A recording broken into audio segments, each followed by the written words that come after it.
Alright, ladies and gentlemen, we are back. It is CouchPotatoGM.com. Couch Potato General Manager is a YouTube channel, you know, because you're on it. We are here to discuss, no, we're not debating. We're discussing the Denver Broncos offseason preview. So before we get into the 2019 offseason preview, let's recap the Broncos 2018 season. They finished 6-10. They got the 10th pick in the draft. They rolled out Case Keenum out there. That was the big free agent acquisition. John Elway's free agent acquisition. Gave him the 2-year, $36 million deal after he took the Minnesota Vikings to the NFC Championship game. And he didn't perform as well this season, man. Thoughts, man? Case Keenum and the Denver Broncos 2018 season.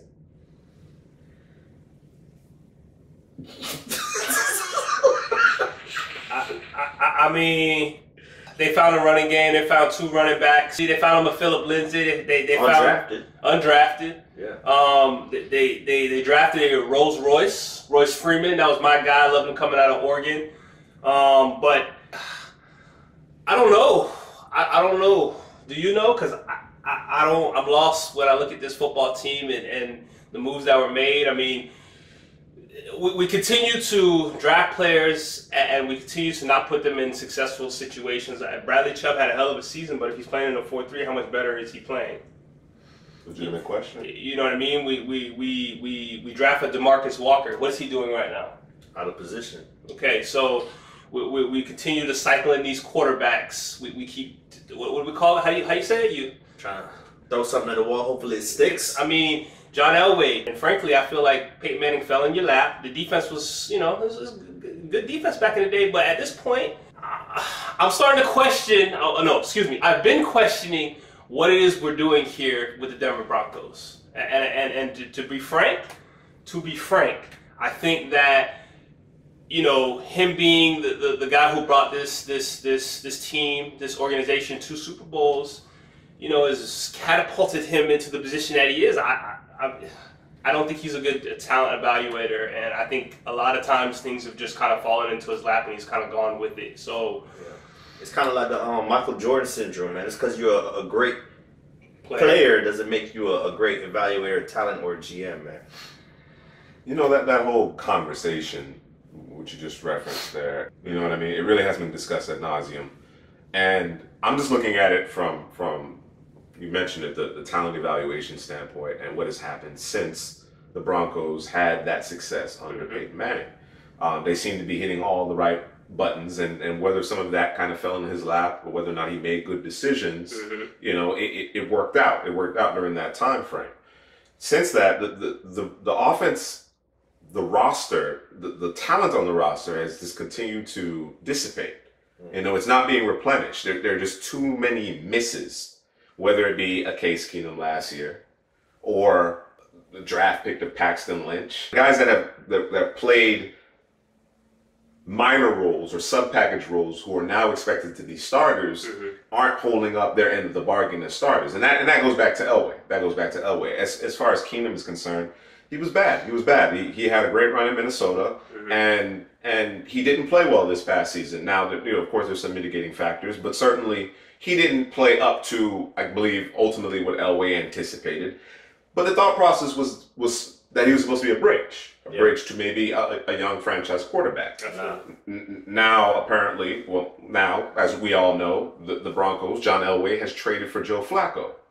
And I'm kind of scratching my head in terms of, okay, well, you can make an argument, certainly, that Flacco was an upgrade to Case Keenum, but is Flacco now the bridge, or are you building around Joe Flacco? I don't know. I'm at a loss in terms of where this team is heading and what the thought process is. Like the hire of Vic Fangio. I do like. He certainly deserves the opportunity. We'll see whether or not, you know, his acumen as a defensive coordinator translates and he's an effective head coach as well. But certainly he deserves the opportunity. You like to think that he can get this defense back playing a really high level, but I don't have a lot of faith in what Elway has done over the last several seasons. Yeah, and it's hard to kind of gauge what the Broncos are doing. Like, are we trying to win now? Are we trying to rebuild? It's like they're like on the fence on things. That's a great point. You know, right? Like trading for Joe Flacco, that's on the fence. Like that's saying to your organization, we're ready to win now. We have the right team around, but really they have a lack of talent in certain positions. Offensive line being one of the positions. I think, you know, the Broncos need to build that offensive line. Their corners, they lost to Lee. Bradley Roby's probably walking. Chris Harrison is going into his last year of his deal. So now they need some corners outside. So they're just weak at certain positions. But, you know, they still have a lot of stars on this football team. But they need to figure out, are we rebuilding or are we trying to win now? And I think they're playing it right in the middle and being on the fence. We discussed off air, you know, how would we go about this team? How would we, as if we're John Elway, go about this team and based off of what he's done now, and so we got Joe Flacco. He's on the squad, and they need offensive linemen like there's no tomorrow. The word is they want to bring back Billy Turner. They're going to let their center walk. There's old. Like, so now we have all these holes up front, and so I'm thinking, okay, is everything a bridge now? Is everything a bridge? Is filling in the offensive line the holes a bridge? Because at the same time, they don't have a whole lot of money either in free agency, so we can't go out and we can't go and get the kind of guys that we want to fill the roster so we can compete. And when you look at this division, like you said, man, if you keep playing the fence and you keep bridging the gap, that's going to mess up your future. I'm not convinced that Denver Elway aren't going to draft a quarterback. I'm not convinced. Sure. I understand that as of right now, there's a lot of money tied up in the quarterback position. Yeah, they can cut Case Keenum, trade him. You know, it will result in some dead cap space, but it also frees up a little over $10 million as well. So the 5th-year option may appeal to him. The reports out of Senior Bowl week was that Denver loved Drew Lock. That could be a smokescreen. Who knows? But apparently they love Drew Lock. You talk about that whole bridge situation. Again, the question for me is, have you seen enough of Flacco? And Heather, I know you talked about the offensive coordinator and the fact that he's a Kyle Shanahan disciple and comes down that Kubiak tree. Flacco had his best year under Kubiak. And Elway may be insulated because, you know, he's a Bronco legend, of course. He may be insulated, but in terms of success, in terms of having success, is Flacco your best option? Like you said, get off the fence. Yeah. All right. So, are we going all in with Joe Flacco? I would be hesitant. Yeah. You clearly have traded for him, and really a 4th-round pick for a starting caliber quarterback isn't a lot, really. At the end of the day, but there is a large investment in terms of the cap space that he's eating up, and we just haven't seen good football from Joe Flacco over the last several years. So that's a risk in of itself. Or do you hit that hard reset? Grab a quarterback and move forward. So when you look at let's fast forward 1 year. When you look at the cap space that the Broncos will have going into next year, obviously things will change a little bit here, a little bit there. When you're talking about the cap space increases every year, you're talking about the cap space that they could have potentially next year. Over $100 million. Over $100 million. So it's like, was this the best case scenario to go get a flat? Like I'm trying to figure out what's the plan, because that's what we can't figure out. To me, if I'm looking forward, if I'm looking forward 1 more year, I don't go and get a Flacco. For me, we're gonna punt. You know, with the rookie, we're gonna roll with the Drew Lock. We're gonna roll with whatever quarterback comes to us at 10. We're gonna trade up and go get a guy, not go get a Flacco. But he's on the squad now. So the question is, what are we doing? I think the game plan for the Broncos is with Flacco. You mentioned Rich Spangarello, the offensive coordinator. They want to run the football. So to do that, you get to revamp your offensive line. You got your 2 running backs, Lindsay and Freeman. Run the football, set up play action passes. That's when Flacco was at his best. Play action, looking down the field, and his deep ball. He got a pretty good deep ball. So I think that's the plan offensively. For defense for the Broncos, they got a lot of good players still left on that defense. It's just they got to fill in the pieces. But I think Vic Fangio will improve this defense. They're planning on moving on from Brandon Marshall. The linebackers struggled to cover, obviously. It didn't really matter who the tight end. You could enter a name at tight end, and they had a big game. George Kittle, obviously, comes to mind. Heather, you mentioned what the plan is. I think, if I'm not mistaken, Flacco, after this year, really, if they decide to move on from him, it's a drop in the bucket in terms of what is owed. So this could be just a 1 year roll of the dice. Yeah. It could be just a 1 year roll of the dice. We talked about it a little bit in terms of what does this team have to do outside of the larger question that we have in terms of what direction is this team going in. What they have to do in order to compete this year, put themselves in a position to compete this year, is they have to be shrewd. They have to take some chances on some guys who are willing to accept a 1 year prove it deal. A la maybe a Jason Verrett.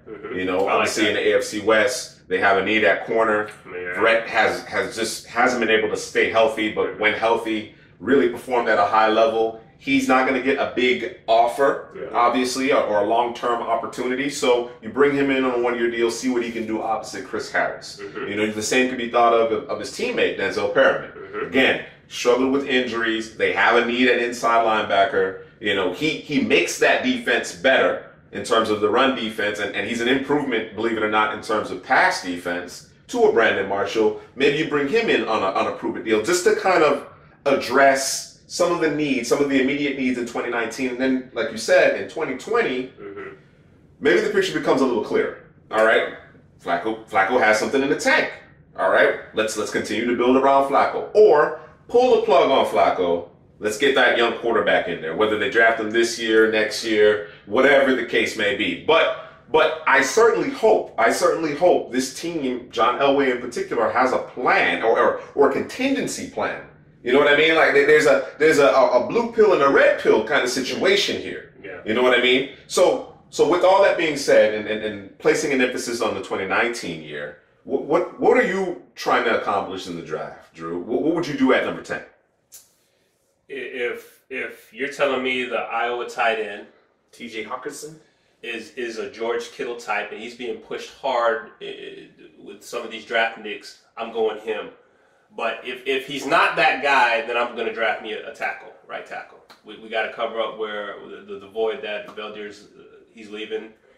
We got to cover that void. We got to protect our quarterback, whomever that is. Yeah, and the good news with that is a lot of defensive players are probably going to go early, and the quarterbacks are going to go early as well. Pick. So they can have a Juwan Taylor out there from Florida, Cody Ford from Oklahoma, maybe a Jonah Williams from Alabama. So it's going to be a lot of options there for them at tackle. So I think that's a sweet spot for the offensive line right there.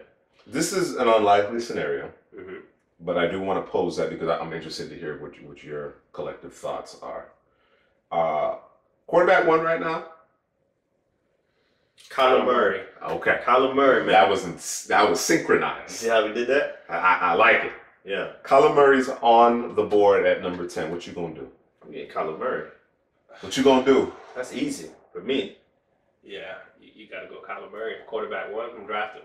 Now, the likelihood that in that particular offense, where there's a certain level of, quarterbacking from under center, I'm not suggesting that Kyler Murray can't do it, but it's just not something that he has done, he's been asked to do. And then, of course, operating 3, 5, 7 step drop might be a bit of a challenge at his height, although there's a lot of misdirection and boots and waggles, which he, I'm sure, can excel at. Get him out on the perimeter. So there's an interesting discussion to be had there, but as like you've heard it here on Couch Potato General Manager, Headley and Drew believe that if Kyler Murray is on the board, regardless of what the plan is with Flacco or whatever the case may be, draft that guy. Best case scenario for those guys. Yeah.